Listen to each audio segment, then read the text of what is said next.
What if I told you that one of the greatest artists in human history did not die famous, did not die rich, and was buried in an unmarked grave? Yet today, his paintings are studied more than almost any other artist.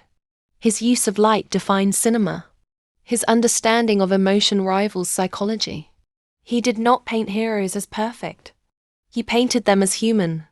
This is the story of Rembrandt van Rijn, an artist who did not chase beauty, but truth. Rembrandt van Rijn was born in 1606, in the quiet Dutch city of Leiden. His father was a miller.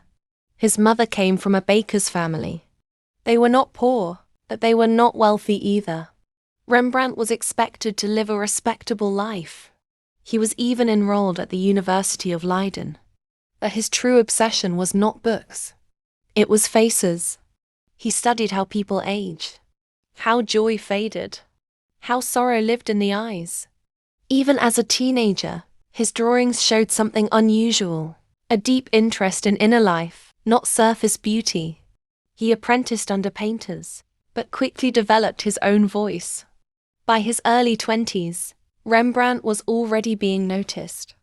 Most artists of the 17th century painted idealized figures, smooth skin, perfect posture, controlled emotion. Rembrandt rejected this. He preferred deep wrinkles, imperfect faces, harsh lighting. He used chiaroscuro, strong contrasts between light and shadow, not just for drama, but to guide emotion. Light became meaning. Shadow became silence. Even early on, his paintings felt alive.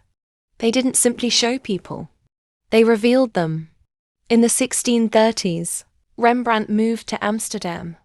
This city was exploding with wealth. Merchants, bankers, ship owners, everyone wanted their portrait painted. And Rembrandt delivered. He became extremely popular, financially successful, socially respected. His studio was busy. His students were many.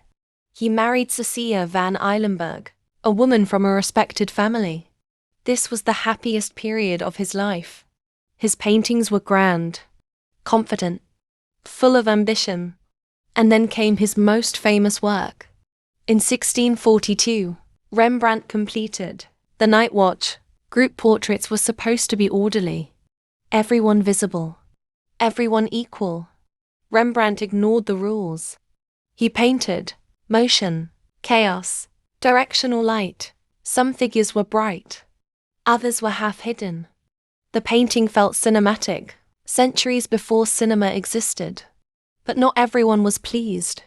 Some patrons felt overshadowed. Others felt insulted. This moment changed everything. Soon after The Night Watch, tragedy struck. Saskia died young. 3 of their children had already died in infancy.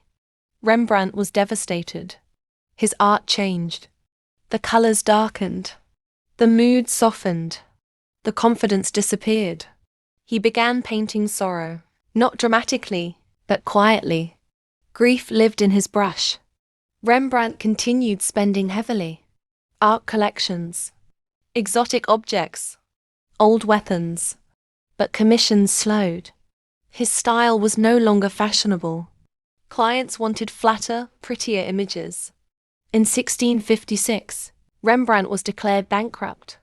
His home was seized. His possessions auctioned. The most famous painter in Amsterdam was now poor. Yet he kept painting. In his final years, Rembrandt created his greatest works. Paintings about forgiveness, mercy, human vulnerability.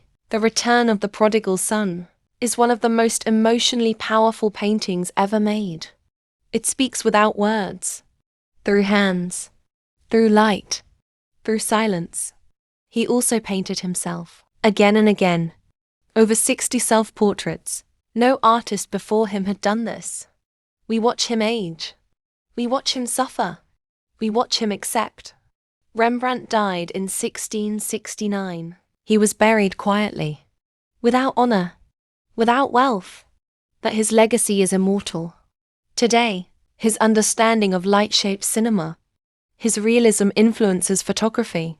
His emotional honesty inspires artists everywhere. Rembrandt showed us something timeless. Art does not need to be beautiful. It needs to be true. If this documentary moved you, please like this video.